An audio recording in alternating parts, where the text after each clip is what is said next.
সুপ্রিয় দর্শক, সবাইকে স্বাগত জানাচ্ছি প্রমিসেস জানতে চাই আজকের পর্বে। আমি নুসরাত-ই রহমান। প্রিয় দর্শক, আজ আমাদের আলোচনার বিষয় পারস্পরিক সম্পর্ক ও আসক্তি। আর এই বিষয়ে আলোচনা করার জন্য আজ স্টুডিওতে উপস্থিত হয়েছেন সাইকোথেরাপিস্ট আব্দুল হামিদ। হামিদ, কেমন আছেন? জি, ভালো আছি। আপনাকে স্বাগতম আমাদের স্টুডিওতে। ধন্যবাদ। পারস্পরিক সম্পর্ক নিয়ে আজ আমরা আসলে কথা বলবো। এই প্ল্যাটফর্মে তো আসলে আমরা মনের স্বাস্থ্য নিয়ে বেশি কথা বলি, আসক্তি নিয়েও আমরা অনেক কথা বলি। তো এই পারস্পরিক সম্পর্কের সাথে আসক্তি, এটার বেশ একটা ঘনিষ্ঠ সম্পর্ক রয়েছে। তো এই বিষয়ে আজ আপনার সাথে আলোচনা। শুরুতেই আপনার কাছে যেটা জানতে চাই সেটি হচ্ছে যে এই যে পারস্পরিক সম্পর্ক, এই সম্পর্কের ভিত্তিগুলো আসলে কি, কিসের উপর দাঁড়িয়ে সুন্দর একটা পারস্পরিক সম্পর্ক গড়ে ওঠে এবং এগিয়ে চলে? ধন্যবাদ। আসলে পারস্পরিক সম্পর্কটা তৈরি করার জন্য বা এটা টিকে থাকার জন্য বা ভালোভাবে ফাংশন করার জন্য কিছু কম্পোনেন্ট রয়েছে। যেমন এই কম্পোনেন্টগুলোর উপর আমাদের একটু খেয়াল রাখা দরকার। যেমন প্রথমেই হচ্ছে যে একটা গুড কমিউনিকেশন। আমাদের পারস্পরিক সম্পর্কের মধ্যে যদি কমিউনিকেশনটা ভালো না হয় বা ওপেন কমিউনিকেশন না হয়, তাহলে কিন্তু সম্পর্কটা খুব ফাংশনাল হবে না, এটা ডিসফাংশনাল হবে। হয়তো আমরা থাকবো একসাথে, কিন্তু অনেক ধরনের ঝামেলা তৈরি হবে, একজন আরেকজনকে বুঝতে পারবো না। তারপর হচ্ছে ট্রাস্ট, একটা খুব মৌলিক জায়গা যে আমাদের সম্পর্কের মধ্যে ট্রাস্ট বিল্ড হওয়া, আমরা একজন আরেকজনকে ট্রাস্ট করতে পারা, বিশ্বাস করতে পারা। তারপর হচ্ছে আপনার কমিটমেন্ট, যে আমরা পরস্পরের প্রতি কমিটেড থাকা একজন আরেকজনের প্রতি। তারপরে হচ্ছে কেয়ারিং, শেয়ারিং, তারপরে হচ্ছে আন্ডারস্ট্যান্ডিং, কম্প্রোমাইজিং, তারপরে হচ্ছে আপনার অ্যাপ্রিসিয়েট করা। সম্পর্কের মধ্যে অ্যাপ্রিসিয়েশনটা খুবই দরকার। আমরা অনেক সময় দেখি যে আমরা অনেক সম্পর্ককে টেকেন ফর গ্রান্টেড নিয়ে নিই। আমরা মনে করি যে আচ্ছা, সম্পর্ক তো আছেই, কিন্তু সম্পর্কের যে যত্ন করতে হয়, এই যত্নটার ব্যাপারে আমরা অনেকেই সচেতন থাকি না। সেক্ষেত্রে কিন্তু সম্পর্কের মধ্যে একটা ফাটল তৈরি হয় বা সম্পর্কের দূরত্ব তৈরি হয়। সো অ্যাপ্রিসিয়েট করাটা খুবই গুরুত্বপূর্ণ সম্পর্কের মধ্যে। এটা যত্নের একটা অংশ। মানে সবগুলোই আসলে যত্নের অংশ, মানে এটা একটা বিশেষ, প্রতিটা কম্পোনেন্টই আসলে খুব গুরুত্বপূর্ণ। কোনো এক জায়গা থেকে যদি মিসিং হয়, তাহলে কিন্তু আস্তে আস্তে সম্পর্কের মধ্যে একটা ডিসকমফোর্ট তৈরি করা, একটা আনহেলদি প্যাটার্ন ডেভেলপ হয় বা দূরত্ব তৈরি হয়। তারপরে আরেকটা এটা জিনিস হচ্ছে যে সম্পর্কের ব্যাপারে ডেডিকেটেড থাকা। আমরা অনেক সময় হয় ডেডিকেশনটাকে খেয়াল করি না, যে হ্যাঁ সম্পর্কে তো আছি, কিন্তু আমি কেন আছি সম্পর্কে, নিজে বুঝতে পারা যে আমি সম্পর্কে কেন আছি এবং আমার কন্ট্রিবিউশনটা কি, সম্পর্কটা ভালো রাখার ক্ষেত্রে আমার কন্ট্রিবিউশনটা কি, সেটাকে ফোকাস করা। পাশাপাশি আমার যে পার্টনার থাকবে বা অপোজিট সাইডে যে থাকবে, তারও কন্ট্রিবিউশনটা আমাদের দেখতে পারা। ছোট ছোট অনেক কন্ট্রিবিউশন থাকতে পারে, যেগুলোকে আমরা দেখতে পারা বা সেগুলোকে মূল্যায়ন করা। এর পাশাপাশি আপনার হচ্ছে যে সম্পর্ক ভালো থাকার জন্য আমরা যেটাকে বলি যে একটা শেয়ার গোল, মানে দুইজনের একই লক্ষ্য। মানে আমরা সম্পর্কে আছি, সম্পর্কটা হচ্ছে আসলে আই থেকে উইতে কনভার্ট হওয়া। তো উই এর একটা কমন গোল থাকবে যে আমরা এই জিনিসটা করতে চাই। একটু বুঝিয়ে বলবেন এই আই এর ব্যাপারটা কি আর উই এর ব্যাপারটা? আই এর ব্যাপারটা হয় কি, এখন আমরা অনেক সময় আমাদের নিজেদের ব্যাপারে অনেক ফোকাস থাকি, আমার চাওয়া, আমার পাওয়া, আমার পছন্দ, আমি চাই, আমি এইভাবে চাই, আমার ফ্যামিলি, সব আই কেন্দ্রিক, আমার পছন্দ, আমার মাইন্ডসেট থেকে সব চলবে। কিন্তু সম্পর্ক কিন্তু আই দিয়ে হবে না।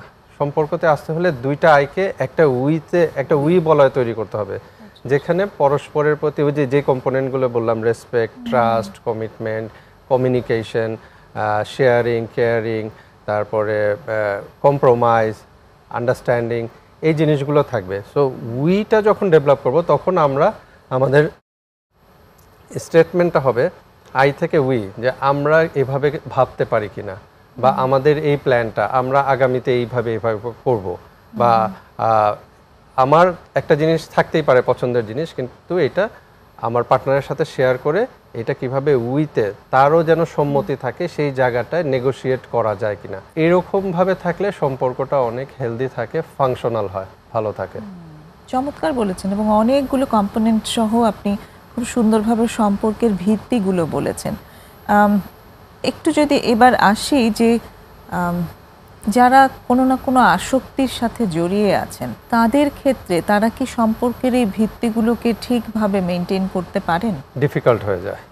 একটু উদাহরণ দিয়ে যদি বলেন। আসক্তির প্রথম পর্যায়ে হয়তো মানুষ মনে করে এগুলো কোনো ব্যাপার না, এটা আমার কন্ট্রোলে আছে। মানে আসক্তি তো আসলে প্রথম থেকেই খুব বেশি আসক্ত বা আউট অফ কন্ট্রোল চলে যায় না, কিন্তু এটা ধাপে ধাপে এগোয়।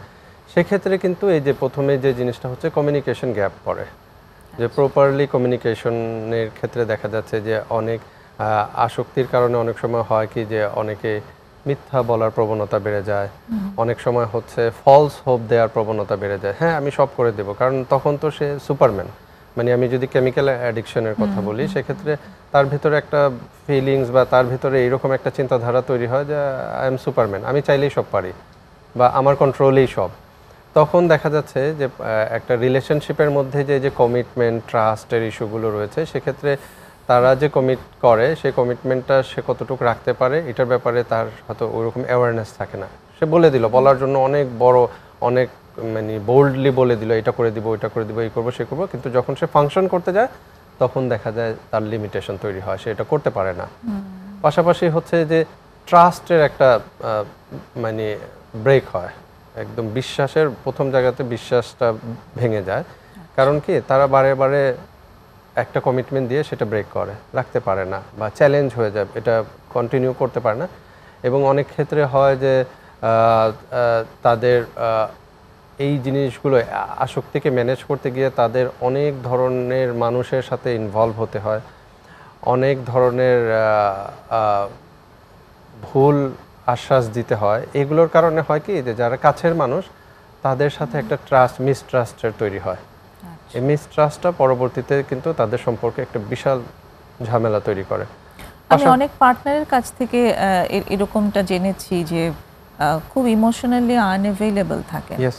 কারণ যে মুহূর্তগুলোতে তারা নেশার ভেতর থাকেন সেই মুহূর্তগুলোতে তারা পার্টনার বা পরিবারের কারোর জন্যই আসলে অ্যাভেলেবল থাকেন না। হ্যাঁ, তো এই ইমোশনাল আনঅ্যাভেলেবিলিটি একটা বড় প্রবলেম হয়ে দাঁড়ায় সম্পর্কের ক্ষেত্রে। এবং একটা ছোট বিরতি নেওয়ার সময় হয়ে এসেছে, আমরা এসে তারপর কথা বলছি। আপনি প্লিজ মনে রাখুন যে পয়েন্টটা ধরে এসেছিল। প্রিয় দর্শক, একটা ছোট্ট বিরতির সময় হয়ে এসছে, আমাদের সাথেই থাকুন প্লিজ।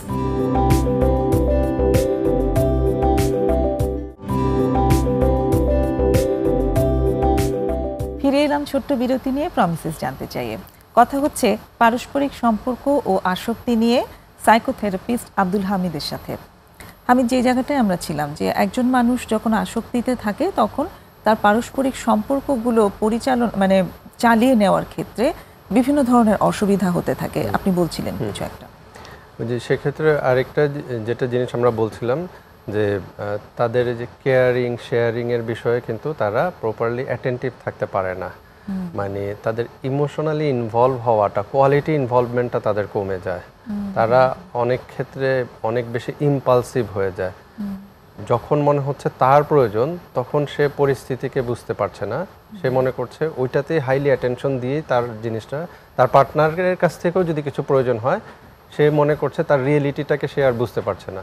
সে ভাবছে যে এইটাতেই সর্বোচ্চ অ্যাটেনশন আমাকে দিতে হবে, তার প্রয়োজনটাকেই আগে করার জন্য অনেক ক্র্যাভিং তৈরি হয় এবং সেইটার ব্যাপারে তারা খুব ইম্পালসিভ হয়ে যায়। এটার পাশাপাশি যখন এটা না পায় তাদের যে ইমোশনাল আউটবাস্টটা হয়, সাধারণ মানুষ হলে এটার একটা ব্যালেন্স থাকে। আমি যদি রেগে যাই বা দুঃখ পাই, কষ্ট পাই, এটার একটা মাত্রা থাকে যেটা সহনীয় মাত্রা। তাদের ক্ষেত্রে হয় এটা আউট অফ ব্যালেন্স চলে যায়, হয়তো এক্সট্রিম পর্যায়ে চলে যায়, একদম এটা হয়তো ফিজিক্যাল টর্চারেও চলে যেতে পারে, ভাঙচুর হতে পারে, বা অনেক সময় মনে হচ্ছে যে এক ধরনের ব্ল্যাক অ্যান্ড হোয়াইট পারসেপশন তাদের ডেভেলপ হচ্ছে যে ও তার মানে তুমি আমাকে ভালোই বাসো না, মানে একেবারেই সে উইথড্র করে ফেলছে। সো এইরকম এক্সট্রিম পর্যায়ের ইমোশনাল আউটবাস্টগুলো হয়, যেটাতে পার্টনারের এটার সাথে কোঅপারেট করা, এটার সাথে ভালোভাবে যাওয়াটা ডিফিকাল্ট হয়ে যায়, চ্যালেঞ্জিং হয়ে যায়। মানে পার্টনার বুঝতে পারে না যে আসলে এক্সট্রিম পর্যায়ে এরকম কিভাবে সম্ভব, তার আদার্স রিয়েলিটি রেসপন্সিবিলিটি রয়েছে, সেগুলোর বাদ দিয়ে হঠাৎ করে তার মতো চিন্তা করাটা তো ডিফিকাল্ট। পাশাপাশি হচ্ছে যে তাদের রেসপন্সিবিলিটি নেওয়ার জায়গাটা অনেক দায়িত্ব কমে যায়, দায়িত্ববোধের জায়গাটা অনেক মিনিমাইজ হয়ে যায় বা ফাংশন করে না। তারপরে হচ্ছে সোশ্যালি একটা ট্যাবু তৈরি হয়, বা সোশ্যালিও তারা অনেক ক্ষেত্রে কিন্তু এক ধরনের লেবেলিং হয়ে যায় যে সে আসক্ত, রিহ্যাব করেছে, নেশাগ্রস্ত। তো সমাজের অন্যরাও কিন্তু তাকে অনেক বেশি ট্রাস্ট করতে পারে না। এইটা অ্যাজ এ পার্টনার হিসাবে কিন্তু এই সব কিছুই তাকে নিতে হয়, পার্টনারকে নিতে হয়। এবং অনেক ক্ষেত্রে অনেকেই বলে যে পার্টনার বুঝালেই তো পারে, পার্টনার একটু কোঅপারেট করলেই তো পারে। দোষগুলো সব চলে আসে, রেসপন্সিবিলিটির জায়গাটা চলে আসে পার্টনারের উপর। পার্টনার কেন পারে না? হ্যাঁ, সো পার্টনার কিভাবে পারবে? পার্টনার তো একটা হিউম্যান বিং, আর পার্টনারের হিউম্যান বিং সে পারতে হলে তো তার একটা জায়গায় তো একজন অ্যাডাল্ট মানুষের ফাংশন করতে গেলে মানে যদি উইটা ফাংশন করতে যায় দুইজনেরই অ্যাক্টিভ থাকতে হয়। কেউ একটু কম বেশি হতে পারে, কিন্তু একজন যদি একদম ইনঅ্যাক্টিভ থাকে বা একেবারেই ডিসফাংশনাল থাকে, আরেকজনের পক্ষে কিন্তু সব কিছু কাভার করে ফাংশন করাটা অনেক ডিফিকাল্ট হয়ে যায়। সেই ক্ষেত্রেই এই চ্যালেঞ্জগুলো তৈরি হয়। এবং পাশাপাশি হচ্ছে একটা অনিশ্চয়তা, সবচাইতে বড় যে জিনিসটা হচ্ছে যে রিলেশনশিপের একটা অনিশ্চয়তা, কতদিন এটা থাকবে। মানে পার্টনার হয়তো আরেক দিক থেকে চিন্তা করছে যে আমার তো একটা ইনসিকিউরিটি ডেভেলপ হয়েছে, কারণ আমার পার্টনার যদি এইরকম আচরণ করে, ইনসিকিউর আচরণ করে বা এইরকম ট্রাস্ট ব্রেক করে, তাহলে তো মানুষ আসলে ইনসিকিউর ফিল করা শুরু করে। মানে এই জায়গাগুলোতে আসলে চিকিৎসার কোনো অল্টারনেটিভ নেই। আসক্তিতে যদি কেউ মানে কোনো একজন পার্টনার যদি আসক্তিতে গেছেই, তাকে যে কোনোভাবে চিকিৎসার আন্ডারে নিয়ে আসা, এটাই হচ্ছে একমাত্র সমাধান। আরেকটা দিক নিয়ে যদি একটু আমরা আলোকপাত করি, সেটা হচ্ছে, এটা তো আমরা কেমিক্যাল অ্যাডিকশন নিয়ে বললাম, এই যে সম্পর্কে আসক্তি, এটিও কিন্তু এখন দেখা যায় যে বিভিন্ন রকম আবেগীয় সম্পর্কে জড়িয়ে যাচ্ছে, একটার পর একটা জড়াচ্ছে, এবং এই আবেগীয় সম্পর্কেই আসক্ত হয়ে যাচ্ছে। এই নতুন ধরনের আসক্তিটি সম্পর্কে যদি একটু বলেন। এটা হচ্ছে, হ্যাঁ, রিলেশনশিপ অ্যাডিকশন, যেটা হচ্ছে যে লাভ অ্যাডিকশনও বলা যেতে পারে। যে অনেক সময় হচ্ছে যে মানুষ সম্পর্কটাকেই বা কোনো সিগনিফিকেন্ট একটা সম্পর্ককেই সে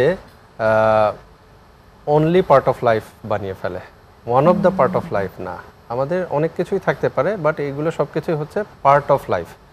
হ্যাঁ, কিন্তু সেক্ষেত্রে তারা অনেক ক্ষেত্রে এইভাবে ভাবা শুরু করে যে এইটাই হচ্ছে only part of my life, যে এইটা ভালো থাকলে আমি ভালো থাকবো, এইটা ফাংশন করলে আমি ফাংশন করব, বা এইখানে কোনো ঝামেলা হলে আমার বাকি সব জায়গায় ড্যামেজ হয়ে যাবে বা ফাংশন করবে না।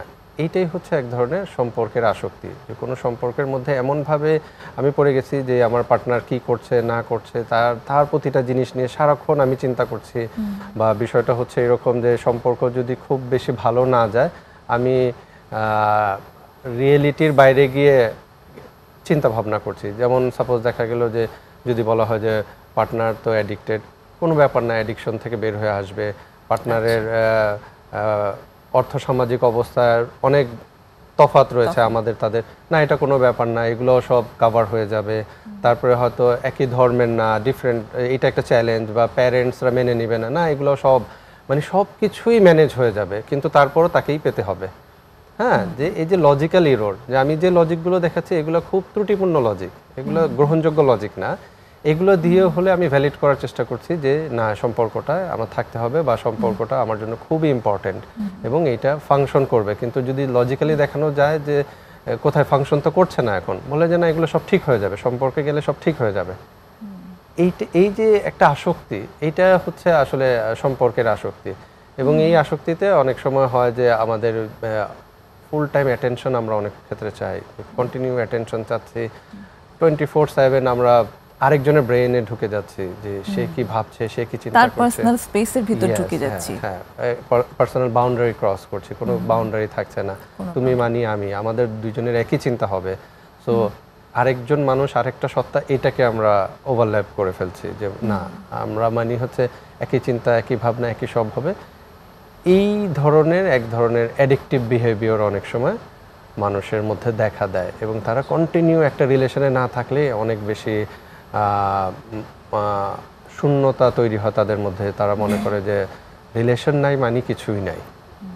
এবং এই ধরনের সম্পর্কের মধ্যে কিন্তু পার্টনাররা ভীষণ বার্ডেন্ড থাকে, কারণ ওই যে পার্সোনাল বাউন্ডারিটা থাকে না, আর দুজনের একই চিন্তা হতে হবে, একই পছন্দ হতে হবে, সবকিছু একই একই হতে হবে। তাতে কিন্তু দেখা যায় একজনেরটাই আসলে চাপিয়ে দিচ্ছে, একই হতে হবে বলতে আমারটাই তোমারটা হতে হবে, এরকমটাই সাধারণত হয়ে যায়। তো যেহেতু চাপিয়ে দেওয়া হয় তখন অপরপক্ষ কিন্তু ওভারবার্ডেন থাকে অলওয়েজ, তার জন্য ভীষণ সাফোকেটিং থাকে এই সম্পর্কটা। এবং পরবর্তীতে হয় কি যে একটা সময় পর্যন্ত সে ওটা হজম করতে পারে, প্রসেস করতে পারে বা ওটা মানিয়ে নিতে পারে, কিন্তু তারপরে গিয়ে যখনই পারে না তখনই মনে হয় যে তোমাকে আর আমার ভালো লাগে না, বা তুমি তোমার হয়তো আমার ভালো লাগে না, বা এই সেই, তখনই আবার মিসট্রাস্ট শুরু হয়। এবং অনেক ক্ষেত্রে দেখা যায় যে অনেকে হচ্ছে আবার অল্টারনেটিভ হিসেবে আরেকজন পার্টনারও রেখে দেয়, যে আচ্ছা ওর সাথে সম্পর্কটা যদি না যায় তাহলে আরেকজনের সাথে যাবে, মানে তাদের সম্পর্কের মধ্যে থাকতে হবে। এইটাই হচ্ছে এক ধরনের অ্যাডিকশন। অ্যাডিকটিভ বিহেভিয়ার কি, যে যেটা না করলে আমার ক্র্যাভিং হয়, খারাপ লাগে, আমি ফাংশন করতে পারি না। রিলেশনশিপ অ্যাডিকশন মানে হচ্ছে যে কোনো না কোনোভাবে তাকে একটা সম্পর্কে থাকতে হবে, সেদিন এটার বাইরে গিয়ে নিজের ইভেন অনেক সময় হচ্ছে যে এই সম্পর্কের কারণে যে নিজের পেশাগত যে পেশাগত বিকাশ বা যদি ক্যারিয়ারের চিন্তা, এগুলো থেকেও অনেক ক্ষেত্রে অনেকে কিন্তু ডাইভার্ট হয়ে যায়। আমরা একটা ছোট বিরতি নিয়ে আসছি, আমরা এই আলোচনায় থাকবো বিরতির পর। দর্শক আমাদের সাথেই থাকুন, একটা বিরতি নিয়ে আবার ফিরছি।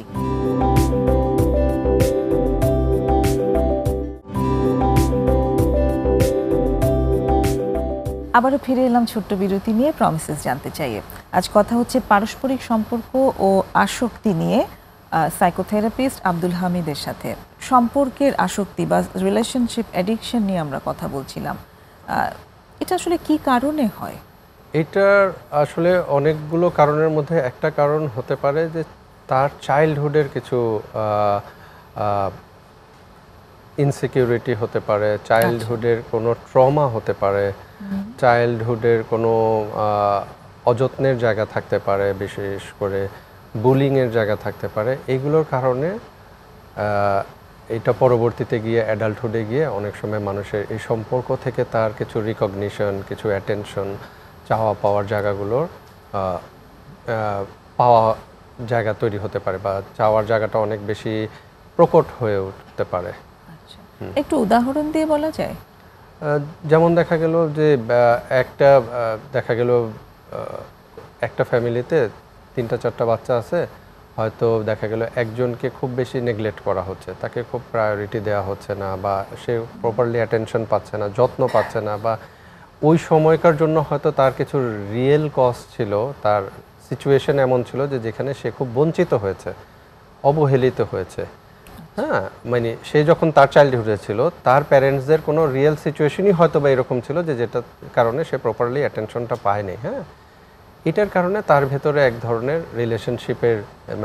রিলেশনশিপ বা একটা ভালো বা এক ধরনের রিলেশনশিপের প্রতি তার একটা আসক্তি তৈরি হতে পারে, যে তাকে তার গ্রিপের মধ্যে সময়ের অ্যাটেনশন না পাওয়ার যে একটা ক্ষুধা, সেই রিকগনিশনের ডিপ্রাইভেশনটা তখন সেই রিলেশন থেকে চাইতে পারে, অনেক কন্টিনিউ চাইতে পারে, কারণ সে বহু কাল থেকে, এটাকে আমরা বলি সাইকোলজিক্যাল হাঙ্গার, যে মানুষের যে এই হাঙ্গারগুলো যদি দীর্ঘদিন ধরে সে না হাংরি থাকে, পরবর্তীতে কিন্তু এইটার একটা অ্যাবনর্মালি বহিঃপ্রকাশ হতে পারে। এইটারই একটা জায়গা হতে পারে যে আপনার রিলেশনশিপ অ্যাডিকশন, আমি তাকে পাচ্ছি সারাক্ষণ, তাকে আমার প্রতি মনোযোগ দিতে হবে, বা আমি তার প্রতি সারাক্ষণ আটকে থাকবো। সামাজিক প্রেক্ষাপটে এইরকম ঘটনা অনেক পাওয়া যায়, যেটা খুবই দুঃখজনক, এবং একটু সচেতন বোধহয় সবারই হওয়া উচিত, যে আমি নিজেকে নিয়ে সচেতন হওয়া, কিংবা কোনো একজন পার্টনার যদি হয়ে থাকে সেই পার্টনারকে নিয়ে সচেতন হওয়া, যে আসলে কি হচ্ছে, অসুবিধাটা কোথায় হচ্ছে। ইউজুয়ালি আমরা খুব জাজমেন্টাল হয়ে যাই। হ্যাঁ, যে জায়গাটা আপনি বলছিলেন যে যখনই একটা সময় পর্যন্ত পার্টনার বার্ডেনটা নিতে পারে, একটা সময় গিয়ে কিন্তু সে আর নিতে পারে না, তখনই বিচ্ছেদ চলে আসে। তো সেইখানটাতে তো একটা জাজমেন্ট অবশ্যই কাজ করে, তাই না? সেখানে জাজমেন্টাল না হয়ে যদি একটু কোথায় অসুবিধা হচ্ছে সেখানটা একটু ঝুঁকে দেখা যায়, কোনো একটা প্রফেশনালের হেল্প নেওয়া যায় সেই সময়টাতে, তাই না? এবং এই ক্ষেত্রে আরেকটা যেটা আমরা হয়তো এটা বলতে পারি যে এটাতে কিছুটা সোশ্যাল মিডিয়ারও ভূমিকা রয়েছে, যে রিব্র্যান্ডিং হচ্ছে অনেক কিছু, যে অনেক সময় যে এই পার্টনার, আমার পার্টনার আছে, পার্টনারকে নিয়ে অনেক ব্র্যান্ডিং করার একটা প্রবণতা তৈরি হয় যে আমি এরকম সেরকম। তখন সবারই যে চাইল্ডহুডে এরকম ইস্যুজ রয়েছে বিষয়টা এরকম না, কিন্তু আমাদের হয় কি পেয়ার গ্রুপের একটা ইনফ্লুয়েন্স তো থাকে। সো পেয়ার গ্রুপের মধ্যে কিন্তু অনেক সময় এই জিনিসগুলো নিয়ে অনেকে মাতামাতি করে, এইটাকে আবার অনেকেই মনে করে যে না এইটা হচ্ছে এখনকার যুগের একটা চাওয়া। কিন্তু সাফারিংগুলো কিন্তু কেউ দেখে না, ডার্ক সাইডগুলো কেউ দেখে না, যে আরেকটা মানুষ যে এই যে আত্মহননের পথ বেছে নিচ্ছে, অ্যাডিকশনে চলে আসছে এইগুলো সাফারিং থেকে, তার সোশ্যাল সিস্টেমটা ডিসফাংশনাল হয়ে যাচ্ছে, তার পারিবারিক হারমোনি নষ্ট হচ্ছে, এগুলো কিন্তু কেউ দেখে না। দেখছে শুধু তার ইমপ্রেস হচ্ছে ওয়াও রিলেশনে আছে বা ইসে। রিলেশনে অবশ্যই যেতে পারে, অবশ্যই এটা ভালো থাকবে, কিন্তু ওর আগে নিজেকে বুঝতে হবে যে আমি আমার কোন জায়গাটায় আমি কতটুকু ব্যালেন্স আছি, আমি হেলদি বাউন্ডারি মেনটেন করতে পারি কিনা পার্টনারের সাথে। এখানে কিছু নলেজের ঘাটতিও আছে বলে আমার কাছে মনে হয়। আমি যেমন খুব কমনলি দেখি যে পার্টনারের ফেসবুক আইডি পাসওয়ার্ড সেটা জেনে নিতে হবে, এবং পার্টনারের কখন কি করছে সেই জায়গাগুলোতে তাদের নলেজ থাকতে হবে, মনিটরিং করতেই হবে। এই জায়গাটাতে সবাই যে এরকম নয় যে মানে তারা অসুস্থভাবে করছে, এটা দেখেছে অনেকেই করে। অন্য আপনি যে পিয়ার গ্রুপের কথা বললেন, সমবয়সী অন্যরা করছে, সেখান থেকে দেখেও সে শিখেছে যে মানে লাভ রিলেশনশিপ হলে সেখানে এরকমই করতে হয়। এটা হচ্ছে একটা সিম্বল যে তোমাকে পাসওয়ার্ড দিয়েছে মানে তোমাকে ট্রাস্ট করেছে, কিন্তু এটা যে একটা আনহেলদি প্যাটার্ন, এটা যে ম্যাচিউর একটা আচরণ না, এই জিনিসগুলোই কিন্তু বুঝতেছে না, এবং এটা যখন বোঝে তখন এটা অনেক বেশি ডিজাস্টার হয়ে যায়। অনেক বেশি প্রত্যেক মানুষেরই একটা পার্সোনাল স্পেসের দরকার আছে, খুব ব্যক্তিগত একটা গোপনীয়তার তো অবশ্যই প্রয়োজন আছে, এবং তার মানে এটা নয় যে সে সঙ্গীর সাথে সে কোনো অন্যায় করবে কিংবা মিসট্রাস্ট করবে, অবিশ্বাসমূলক এমন কোনো কাজ করবে, বিষয়টা এরকম না। অবশ্যই না, তার কোনো একটা গোপন জায়গা অবশ্যই থাকতে পারে, এবং সেই প্রাইভেট স্পেসটুকু তার পাও না, এবং ওইটা একসেপ্ট যদি না করা হয় তাহলে তো রিলেশনটা আসলে যে রিলেশনের যে কমন কিছু জায়গা বললাম, trust, commitment, sharing, understanding, sacrifice করা, ডেডিকেটেড থাকা, রেসপেক্ট, হ্যাঁ, এই জিনিসগুলোকে, এই কম্পোনেন্টগুলো কিন্তু খুব বেশি না, 8টা থেকে 10টা পয়েন্ট, এগুলো যদি ধরে নেয়, যদি এইগুলোতে আমি ঠিক আছি কিনা আগে নিজেকে যাচাই করা যায়, I am okay with it, তারপরে দেখবো যে আমি পার্টনার সিলেকশনে যাব যে সেই মানুষটাও কি এটার সাথে ওকে কিনা, তাহলে একটা হেলদি ফাংশনাল রিলেশনশিপ হবে। আদারওয়াইজ সামাজিক কারণে রিলেশনে থাকা আর ফাংশনাল রিলেশন থাকা কিন্তু দুই জিনিস, এবং একটা ফাংশনাল রিলেশন কিন্তু অনেক বেশি মেন্টাল এনার্জি ক্রিয়েট করে, মানুষকে অনেক বেশি এক্সপ্লোর হতে সহযোগিতা করে তার ক্যারিয়ারে, তার সিস্টেমে, তো এটা খুবই কাম্য। তার মানে আপনি বলতে চাইছেন যে দুজন মানুষের ভিতরে সম্পর্ক থাকার মানে একেবারে ওভারল্যাপিং হয়ে যাওয়া নয়, অবশ্যই দুজন দুটো আলাদা মানুষ হিসেবেই বেড়ে উঠবে, কিন্তু একসাথে থাকবে, এবং সেখানেই আসলে ওই উইটা তৈরি করা সম্ভব, আমারটাও আছে তোমারটাও আছে, কিন্তু আমাদের একটা জায়গা হলো, দুজনে মিলে একটা আমাদের জায়গা হলো, সেখানে আমারটা একেবারে বাদ দিয়েও নয়, তোমারটা একেবারে বাদ দিয়েও নয়, কিছু জায়গায় হয়তো কিছু জায়গায় হয়তো এই সংযোজন বিয়োজনের বিষয়টি নেগোসিয়েশন করা, কতটুকু আমি যোগ করতে পারবো, কতটুকু আমার পক্ষে বিয়োগ করা সম্ভব, তাই না? জি জি, লজিক্যালি অ্যাকসেপ্ট করে নিয়ে তারপরে কমন গোল তৈরি করা। অনেক ধন্যবাদ, একটা চমৎকার আলোচনা হলো আজকের এই সভায়, আশা করি দর্শকদের ভালো লেগেছে। ধন্যবাদ। সুপ্রিয় দর্শক, আমরা একদমই অনুষ্ঠানের শেষ পর্যায়ে চলে এসেছি। আগামী সপ্তাহে আবারও অনুষ্ঠান দেখার আমন্ত্রণ জানিয়ে এখানেই শেষ করছি। খোদা হাফেজ।